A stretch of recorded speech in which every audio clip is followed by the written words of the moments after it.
Okay, so genealogy, it's this amazing journey into the past, piecing together the family story, and sometimes it feels like such an adventure. But have you ever gotten the feeling that maybe your ancestors were just really good at covering their tracks? Like they were actively trying to make sure that you wouldn't find them. Exactly. Yeah, I've definitely heard that sentiment a few times. I mean, Yeah. there's that feeling when you hit a wall and the records have vanished and you start to wonder if your family just kind of appeared out of thin air, and it can be a little bit frustrating for sure. It really can. And today on this deep dive, we are going to look at the lighter side of genealogy because, we do hit these brick walls, but there is humor to be found, and we've got some really interesting stuff to look at today. We've got a collection of unattributed genealogy jokes from the MyHeritage blog, some really funny stories and interesting anecdotes from a probate genealogist in Australia with the AGRA, and a really cool article from Genealogical Publishing all about humor. It's so true because, we can get really bogged down in the dates and, Yeah. the documents and all the seriousness of it.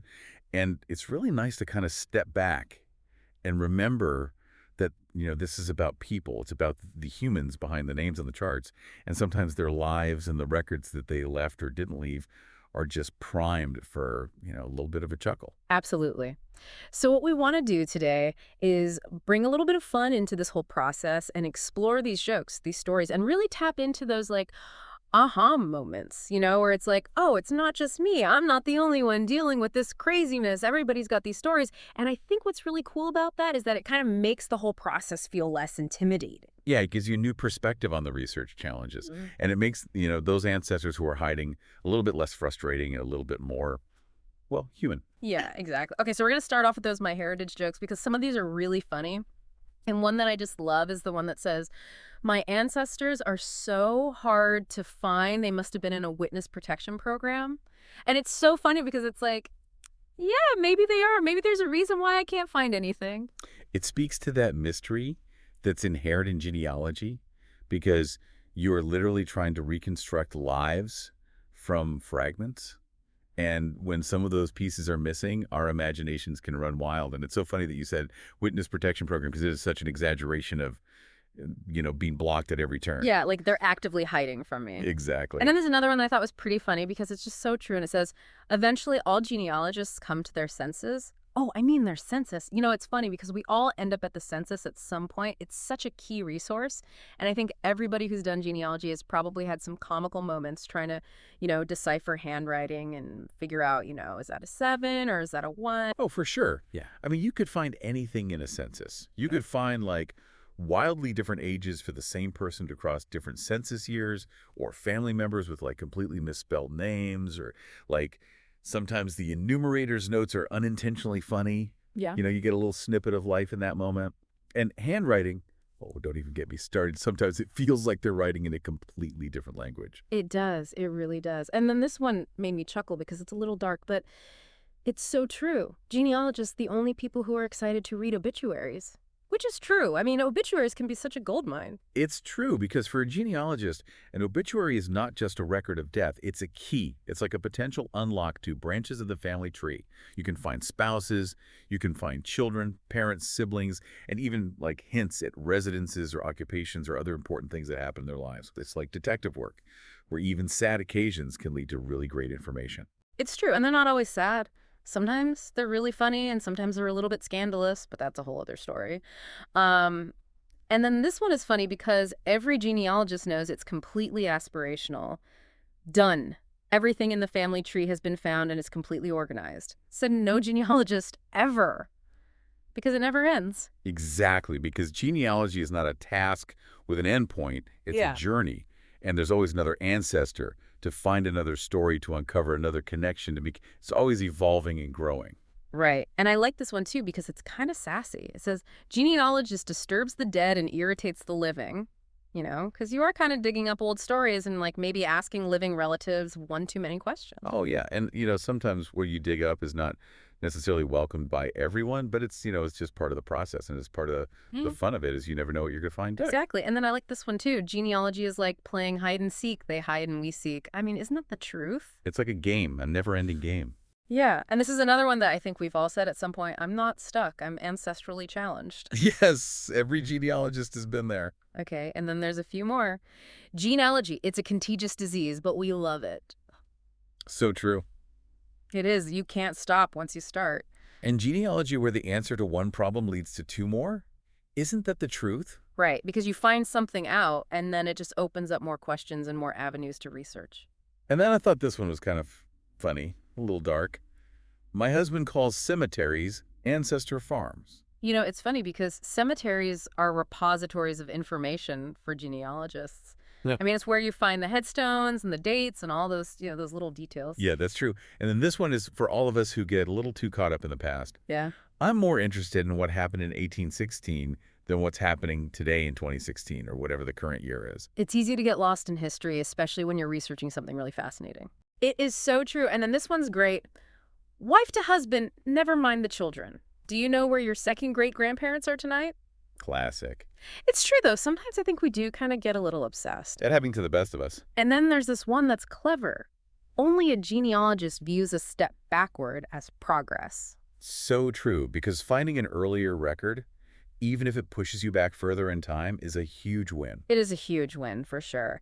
And I used to have a lot of free time. Then I discovered genealogy. Amen to that. I collect dead relatives, to short, sweet, to the point. That's a great. And my ancestors did what, Because sometimes you find some really surprising stuff. Oh, yeah. Sometimes you find things that you wish you hadn't, but it's all part of the story. It is. A pack rat is hard to live with, but makes a mighty fine ancestor. That is so true, because they save everything. And I want to find all of them so far. I only have a few thousand. That's the dream, but it's daunting. It's a big goal. And then this last one I think is really funny.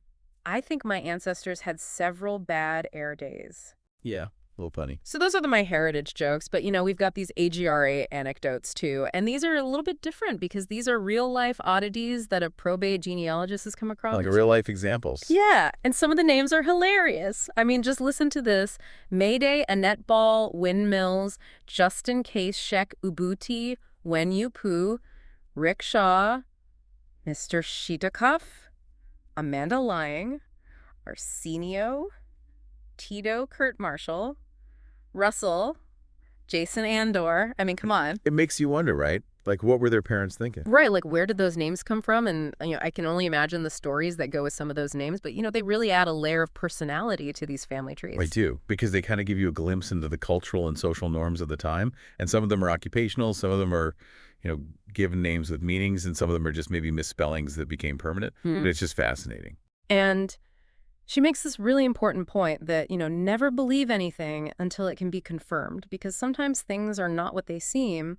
And she gives this example of an Australian death certificate that listed twins with the same birthday, but they turned out to be half-siblings with different mothers.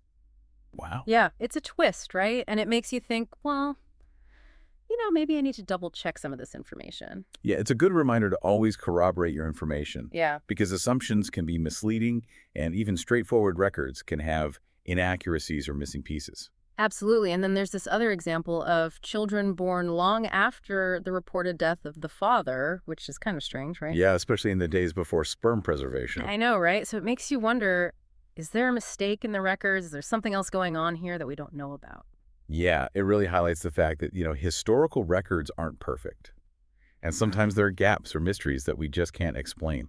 And then there's the Australian birth certificates with no mother named, which is interesting because apparently this was a thing. Yeah, it was, sometimes it was due to adoption or societal influences, like the church, not allowing the mother to be named because of the circumstances of the birth. Yeah, and that just goes to show how much societal norms and beliefs and things really shape the way that records were kept. And how important it is to understand the historical context, because, you could misinterpret something if you don't know what was going on at the time. That's so true. And then she talks about this phenomenon of couples having two children with the same name. Oh, wow. Which is, yeah, it's crazy to think about. But apparently this happened quite a bit, both in earlier times when there weren't that many names to choose from. Right, like, John and Mary. Exactly. And then later on, sometimes if there was an adoption after an unwed birth, they might give the child the same name as a previous child. Which is so confusing. It makes it really hard to sort things out. And then she gives an example of the author Jeffrey Archer, who apparently had two sons named William. That's interesting. Yeah, so it definitely happens. And, when you see that kind of thing, you have to really pay attention to the details to make sure you're not mixing people up. Yeah, like birth dates, locations, occupations, the names of other family members. Those little details can make all the difference. They really can. And then she's got these stories about women changing their age, which sometimes by quite a bit. Like significantly. Yeah, like 10 years, 15 years, even up to 19 years in one case. Wow, I wonder why. Well, sometimes it was to, make themselves seem younger for marriage, or sometimes older to, meet certain requirements. And then later on, it caused problems when they were trying to prove property ownership or other things. Oh, I see. So it came back to bite them. It did. And then there's this whole thing about age discrepancies in Eastern Bloc countries after the war, because they had to recreate a lot of the vital records. And, when they did that, they didn't always have all the original information. Right. So it was kind of a mess. And then years later, when the original records resurfaced, it created all sorts of confusion because people had different ages on different documents. Yeah, that must have been a headache. It was. And it just goes to show that, even historical events can really mess with your research. Yeah, it's like a ripple effect. It really is. Okay, so now let's talk about this article from Genealogical Publishing, because this is where it gets really fun.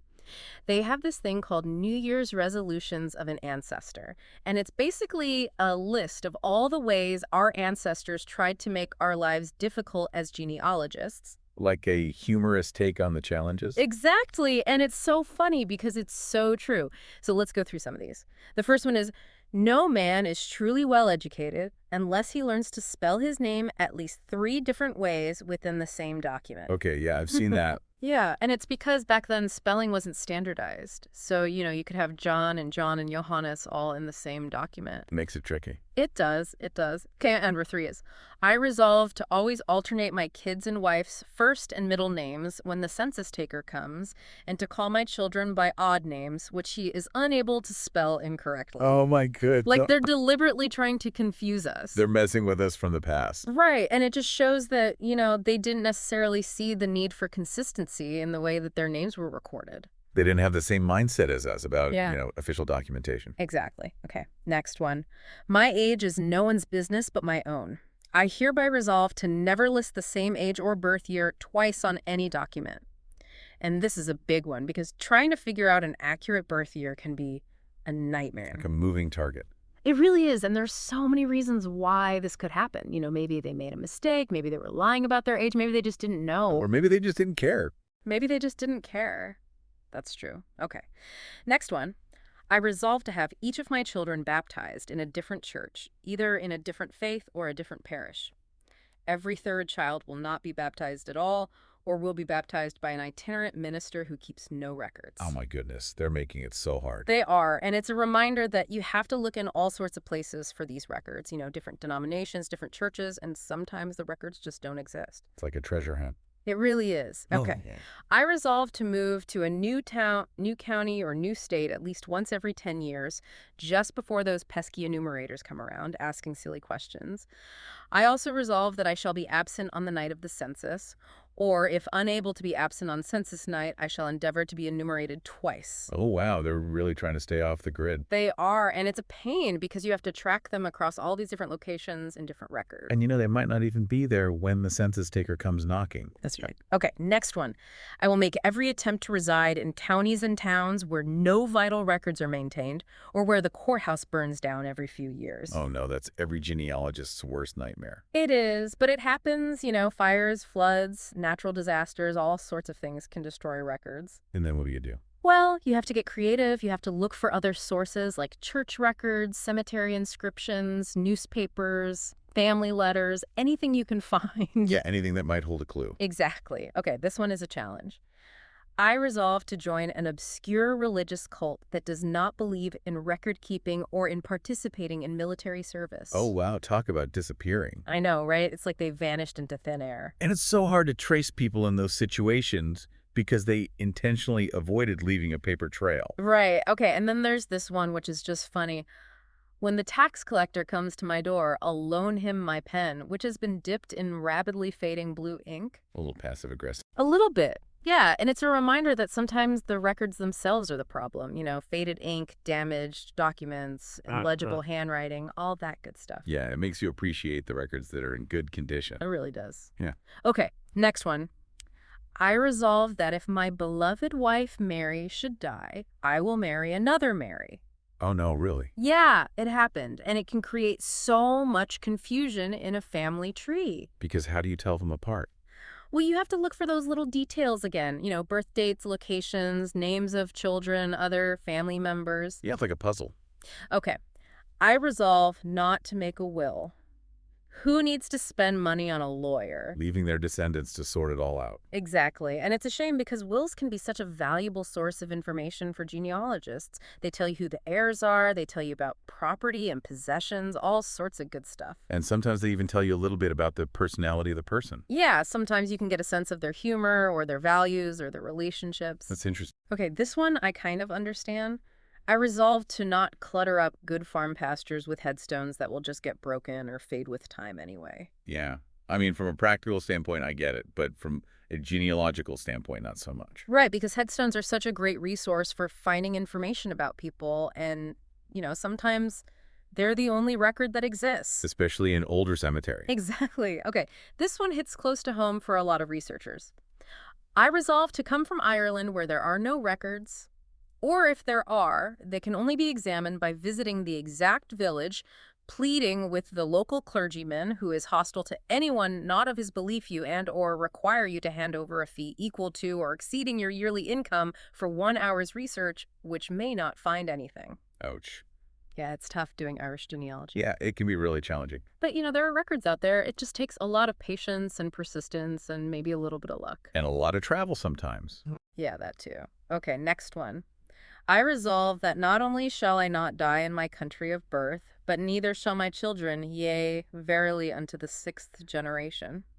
Oh, wow. Talk about a global family. And it's a reminder that, sometimes you have to research in multiple countries to really get the full story. Yeah, you might have to learn a new language or travel to different archives. That's right. Okay. I resolve that I and most of my family shall die suddenly just before death certification is established in a parish where easy access to the records ceases the previous year. Timing is just terrible. I know. It's like they planned it that way. Or maybe they didn't plan it, but it just worked out that way. Maybe it's just bad luck. But, death records weren't always kept consistently, so there are definitely gaps in the records. Which can be frustrating. And then the last one, this is the ultimate betrayal. I resolve that when I die, my children or wife are instructed to give the wrong details for my death certificate. What? I know, right? Talk about sabotage. Why would they do that? Maybe they were trying to protect their privacy, or maybe they had something to hide. But it's definitely a challenge for genealogists because you have to figure out what's true and what's not. Oh, yeah, you have to be a detective. You really do. Sure. So that's the list of New Year's resolutions of an ancestor. And, it's funny, but it's also kind of reassuring in a way because it shows that we're not alone in our struggles. Exactly. It's like a shared experience across generations of genealogists. And the article goes on to talk about some actual humorous finds in historical records, like this one from the General Register, House of Scotland, George something lawful son to what you call him. Oh, my goodness. I know, right? You can just picture the record keeper, like, I don't know his name. Just put something. Or what you call him. Exactly. And it just shows that, these records were created by real people who sometimes made mistakes or had a sense of humor. It humanizes the process. It does. And then there's this other example of a written exchange between two session clerks in Scotland, and they're arguing about the state of the parish records, and one of them calls the other one ill-natured, ungentlemanlike, and a mark of his own distinguished idiotism. Wow, they didn't hold back. They did not, and it's just funny to see these little snippets of personalities shining through in these old documents. It makes you wonder what else they said about each other. Right, I know. And the article also mentions some other resources for genealogical humor, like Cindy's List, which has links to funny charts for fictional characters, and there are mailing lists dedicated to genealogical humor, and this website called My Elusive Ancestors, which unfortunately is no longer active, but it had all sorts of funny lists like signs of genealogy addiction and unusual town names. That's cool. So there's a whole subculture of genealogical humor out there. There really is, and it's a great way to connect with other people who understand the joys and frustrations of this hobby. Yeah, because sometimes you just need to laugh about it. Absolutely. And then the article recommends some books for further reading, like Collecting Dead Relatives, which is a great title, by the way. It is sketchy. So if you're looking for more laughs, I definitely recommend checking that out. So as we wrap up this deep dive into the world of genealogical humor, I think it's clear that finding the funny side of this whole process is really important. Yeah, it helps you keep going when you hit those brick walls. It does, and it reminds us that, our ancestors were real people who made mistakes and had quirks and, maybe even tried to mess with us a little bit from beyond the grave. But it's all part of the story, and it's what makes genealogy so fascinating. Exactly. So here's a thought for you as you continue your own genealogical journey. What humorous explanation can you come up with for a brick wall in your own research? Maybe your ancestor also made a New Year's resolution to make your life difficult. I like that. It's something to think about because you never know what those ancestors are capable of. They might be more clever than we think. They might be. They might be.